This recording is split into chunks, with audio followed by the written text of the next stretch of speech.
नमस्कार दोस्तों, हमारे YouTube चैनल क्रॉनिकल्स कैनवस में आपका स्वागत है। आज हम एक महत्वपूर्ण ऐतिहासिक घटना ब्रह्मपुत्र घाटी के मध्य में 1861 के फुलागुरी विद्रोह पर चर्चा करेंगे। 1857 के विद्रोह के बाद ब्रिटिश भारतीय साम्राज्य द्वारा लागू की गई नई कराधान नीतियों के कारण शुरू हुआ यह कृषि विद्रोह स्थानीय किसानों के लचीलेपन और संघर्ष की मार्मिक याद दिलाता है। हमारे साथ जुड़े क्योंकि हम इतिहास की दिलचस्प कहानी को उजागर करते हैं और इतिहास के घटनाएं और अन्याय के खिलाफ खड़े होने वाले बहादुर व्यक्तियों की खोज करते हैं। अधिक आकर्षक ऐतिहासिक जानकारियों के लिए लाइक, शेयर और सब्सक्राइब करना न भूलें। परिचय। 1857 के भारतीय विद्रोह के बाद भारतीय साम्राज्य ने खुद को ईस्ट इंडिया कंपनी और ब्रिटिश क्राउन द्वारा पहले उठाए गए खर्चों के बोझ से दबा हुआ पाया। क्राउन ने भारतीय क्षेत्र के हस्तांतरण पर ईस्ट इंडिया कंपनी के शेयरधारकों को दिए गए मुआवजे की भरपाई करने के उद्देश्य से भारतीय नागरिकों पर आय और लाइसेंस कर लगाया। हालांकि इस कराधान से ब्रह्मपुत्र घाटी जैसे क्षेत्रों में भारी कठिनाइयां आईं। यहाँ रेशम के कीड़ों के लिए आवश्यक फसलें, मछली पालन, चारा, लकड़ी और पेड़ों जैसे महत्वपूर्ण संसाधनों पर भारी कर लगाया गया था। स्थिति को और भी गंभीर बनाने के लिए 1860 में पोस्ता की खेती पर प्रतिबंध ने स्थानीय आबादी को और अधिक तनावग्रस्त कर दिया।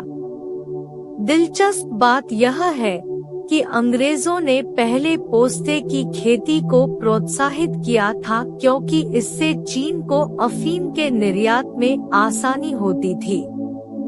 हालांकि टिएनसिन की संधि के साथ अफीम युद्धों के समापन के बाद अंग्रेजों ने अपना अफीम बाजार खो दिया। एक हताश कदम में उन्होंने अपना कराधान ध्यान सुपारी और सुपारी की खेती पर केंद्रित कर दिया। यह निर्णय किसानों के लिए ब्रेकिंग पॉइंट साबित हुआ, जिससे दमनकारी नीतियों के खिलाफ व्यापक विद्रोह भड़क उठा। इन कार्रवाइयों का असर पूरे क्षेत्र में हुआ, जिससे भारतीय आबादी में असंतोष बढ़ गया। यह अवधि भारत के इतिहास में एक महत्वपूर्ण मोड़ साबित हुई, जिसने आम नागरिकों के जीवन पर आर्थिक निर्णयों के गहरे प्रभाव को उजागर किया। अन्यायपूर्ण कराधान के खिलाफ संघर्ष प्रतिरोध के लिए एक रैली स्थल बन गया, जिसने भविष्य के आंदोलनों के लिए मंच तैयार किया और स्वतंत्रता के लिए भारत की लड़ाई के पथ को आकार दिया।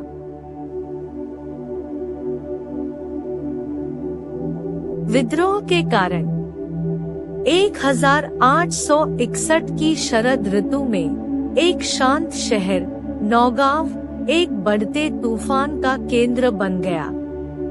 तनाव तब भड़क गया जब दमनकारी करों के बोझ से दबे किसानों के एक समूह ने अपनी शिकायतें उठाने का फैसला किया।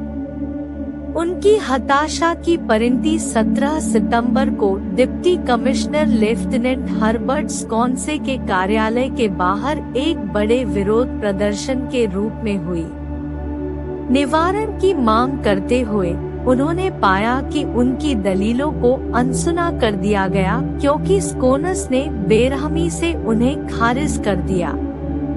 निराशा अवज्ञा में बदल गई, जिससे 15 से 20 किसान उनके कक्ष में जबरन घुस आए, लेकिन उन्हें तुरंत गिरफ्तार कर लिया गया।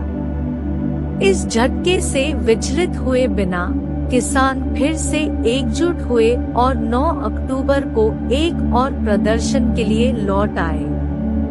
उनकी दुर्दशा से अप्रभावित स्कोनस ने उनकी चिंताओं का समाधान किए बिना अस्पष्ट आश्वासन दिए।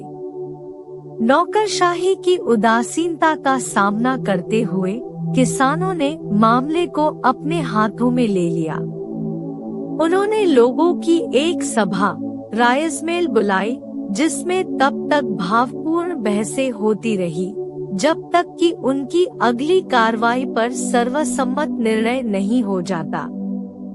उद्देश्य में एकजुट होकर वे अपने साथ हुए अन्याय के विरुद्ध दृढ़ संकल्प के साथ खड़े रहे। सभा की जानकारी मिलने पर स्कोनस ने बलपूर्वक प्रतिक्रिया व्यक्त की और नेताओं को पकड़ने के लिए एक पुलिस दल भेजा। लेकिन जब 15 अक्टूबर को पुलिस फुलागुड़ी पहुंची, तो उन्हें लगभग 1000 स्थानीय लोगों की एक विशाल सभा का सामना करना पड़ा। विघटन के आदेशों की अवहेलना करते हुए किसान अपनी जगह पर डटे रहे, जिससे पुलिस को पीछे हटने के लिए मजबूर होना पड़ा। स्कोनस ने स्थिति की गंभीरता को समझते हुए 16 अक्टूबर को नौगांव के दरोगा सहित अतिरिक्त बल भेजा, जिससे फुलागुड़ी में पुलिस की उपस्थिति बढ़ गई। इस बीच पड़ोसी क्षेत्रों से किसानों का आना जारी रहा, जिससे सभा की संख्या 3 या 4 हजार तक पहुंच गई। लाठियों से लैस उनका संकल्प अटल रहा। 17 अक्टूबर को पुलिस ने सभा को तितर-बितर करने के लिए मनाने का असफल प्रयास किया। स्कोनस के साथ दर्शकों के वादे के बावजूद किसान दृढ़ रहे। स्कोनस ने 18 तारीख को अतिरिक्त पुलिस कर्मियों के साथ नौगोंग में सहायक आयुक्त लेफ्टिनेंट जीबी सिंगर को भेजकर स्थिति को बढ़ा दिया। सिंगर ने सभा का विरोध करते हुए उनकी सभा को अवैध घोषित किया और अधिकारियों को एक याचिका प्रस्तुत करने का सुझाव दिया। हालांकि खोखले वादों पर भरोसा न करने वाले किसानों ने झुकने से इनकार कर दिया। आगामी टकराव में मोरा सिंह नामक एक किसान को निर्वस्त्र करने का प्रयास कर रहे सिंगर के सिर पर बाबू डूम नामक एक मछुआरे ने हमला कर दिया। अन्य पुलिस कर्मियों पर भी हमला होने से अफरा-तफरी मच गई। हाथापाई के बीच में सिंगर को बुरी तरह पीटा गया, बेरहमी से पीटा गया और अंततः पास की कोलोम नदी में फेंक दिया गया।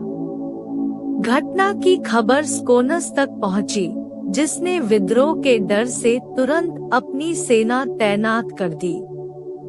19 अक्टूबर को पुलिस की एक टुकड़ी उग्र भीड़ का सामना करते हुए फुलागुड़ी पहुंची। आगामी झड़प में पुलिस ने उद्दंड किसानों को दबाने का प्रयास करते हुए गोलीबारी की।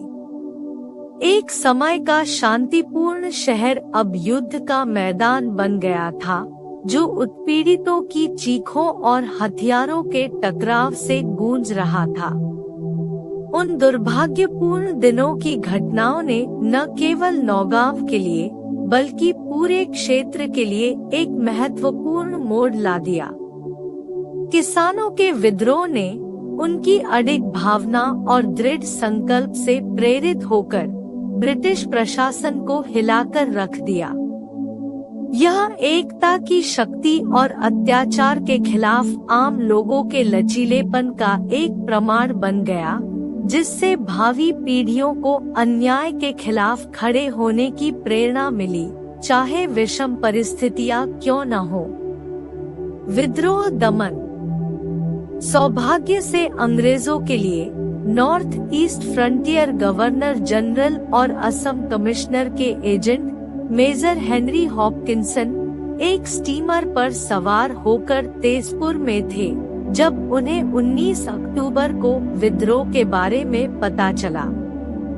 हॉपकिंसन ने स्टीमर की मांग की और साथी यात्री मेजर कैंपबेल की सहायता से नोवगोम के लिए तुरंत प्रस्थान करने के लिए द्वितीय असम लाइट इन्फेंट्री से एक बल इकट्ठा किया।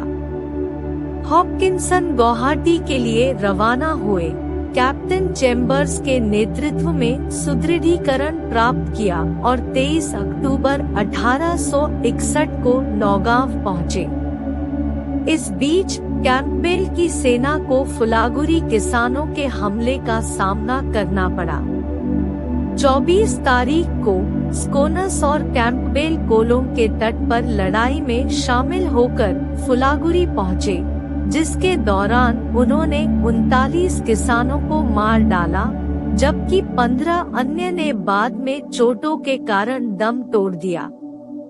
इसके बाद फुलागुड़ी और पड़ोसी क्षेत्रों के 141 किसानों को बांस के खंभों से बनी अस्थायी जेलों में कैद कर दिया गया। सशस्त्र बल 6 महीने तक फुलागुड़ी में तैनात रहे, जिससे निवासियों को उनके लिए भोजन और आश्रय उपलब्ध कराने के लिए मजबूर होना पड़ा।